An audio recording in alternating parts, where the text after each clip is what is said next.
excites me about all of the things we've been discussing is there's clearly painting, in my opinion, is not dead. There's still a lot of life in it, and I think there's so many different kind of perspectives on it that are still relevant, even though maybe there's a long history to those questions. There's a huge amount still to be thought about. I love these conversations. Whenever we get the time to do them, it's great to do them. I wonder whether there's any questions anybody in the audience has got. Might not ask. I was thinking about the scale that you use, because it's quite small. Was that a general practice for you, or is it because of the restrictions on space here? It's just a general practice for, I think, all of us. Yeah. That's purely coincidental, to be honest with you. Because I think it's a very British thing, because spaces are pretty where you paint physically. So I think invariably people start in college or wherever with great studio spaces, great ambition, massively big paintings, and then as the life takes over, they end up on the staircase and will end up on the shelf at the back of the house. I was thinking that because when I was at college, you were expected to, other painters, you have to do these really big ones, sort of copy the American abstract expressionists or the British. That was actually part of it for me, was because annoyingly throughout my life, if anybody tells me to do something, I just immediately do the direct opposite. So when I was at university being told by the staff to make bigger and bigger works, I systematically made smaller and smaller works. That's just because I'm awkward. But when you work in Mars, it is a different sort of ball game, isn't it? Because it starts affecting you. I don't know, looking at gravity and how it affects your body, and also it comes into the room as well. There's also the scale. From my point of view, was because I was also trying things out, and in a way, it's less of a commitment. If you're working on a small scale, if something goes wrong, or something doesn't work out, or if you just the paintings aren't particularly good, they're only small, not very good paintings. And they're not going to take up too much space in the studio. You kind of put them away and even put them in a box. That kind of thing. So there's that side of it, really. I think with me, anyway. Sometimes, and not always. Then maybe leave them, come back to them later, and try and do something with them. Yeah. That's it. Just to reinforce what Marco said as well, with me it's very much also to do with my environment. My studio is quite small. I don't really see the point in fighting it. No. There's a sort of certain size I can go up to about 1 metre without it being a struggle in my workspace. And I think there's enough struggle in life and in painting already to then try and struggle against the workspace. If you suddenly became rich and had a really big space, would you start painting that? Possibly. It would be interesting to see. Right. Okay. Thanks. I think those practical considerations are always part of it. But I know I used to make really big ones in spite of the space I worked in.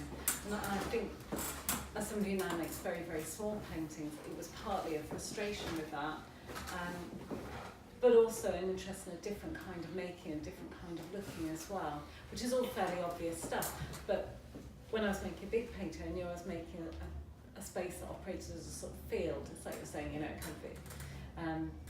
it works in the space that it's in a different way, and it works in relation to you as a body looking at work in a different way. So not only do you tend to go closer to the small painting, but I think they're often really interesting to look at from a distance as well. I know when I'm making, I work very differently on a small scale, so I'm kind of negotiating that space of the painting. Everything is operating in relation to the edges and that object that the painting is, which isn't the same on a big scale. You just can't think of it in those ways, partly because when you're making, you're using your peripheral vision, or you don't have that awareness of it as a picture thing. It is a space to operate in, and I think that translates then through to looking as well, and how you look at and understand the painting. So although those things are interesting to deal with as painters, but it's fun to make big paintings sometimes. I always think about where we tend to home. I always think we love these kinds of gallery spaces. It's wide, it's abstract, it really contains the paintings, but again, going back to older paintings of the 14th, 15th century, they were often commissioned for specific spaces. And if you see Caravaggio, so you've got light coming from one direction. If you stick them in the church where they were from, well, there was a window high up, and that's where the light came from. You would read that with the architecture around. And sort of linking to the size of the paintings, we kind of take them somewhere, we hang them in a white space, and we see them as very distinct objects. So I'm thinking, like your painting now, with the shadows coming across it, suddenly transforms the whole thing, and plays with it. And for me, as well, there's an intimacy created in smaller works.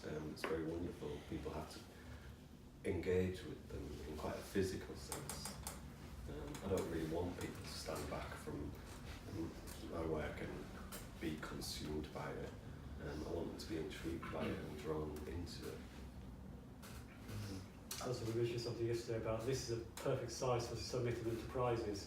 Yes. Because they'll take you in this kind of size. If it's that small, you might get in, but you'll be hidden away. If it's much bigger, they won't include you unless you are. So it's a very practical size. Is this a tried and tested method, Richard? I'm not saying.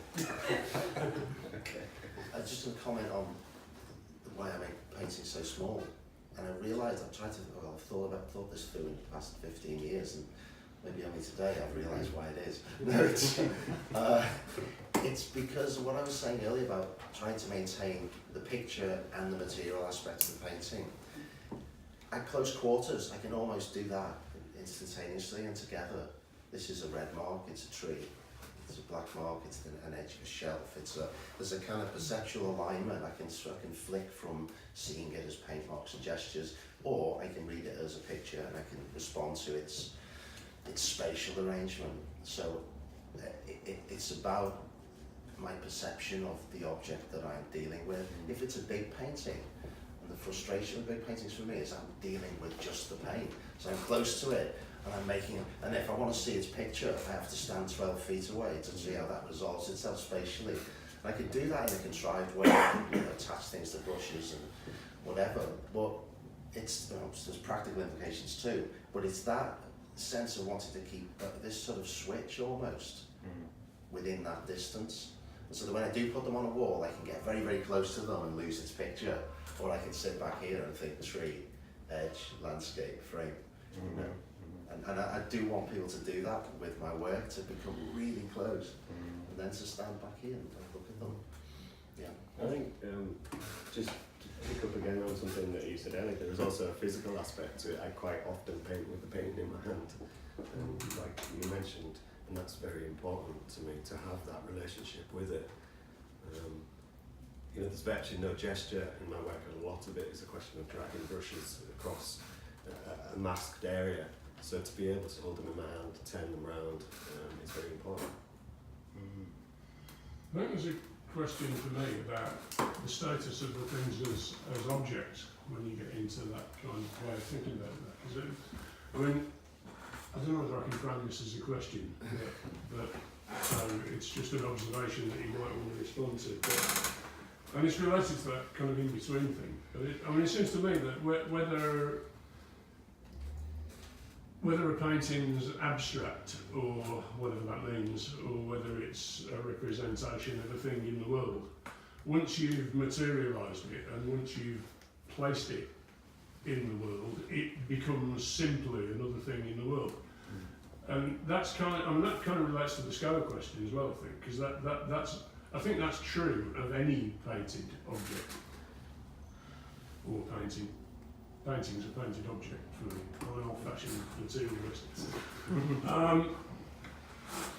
It's true of any painted object, but it's kind of emphasised by a small thing, which is in a small domestic space like this, where there's some things on the wall and there are some things on the windowsill, and we're sitting on some things and we're holding some things.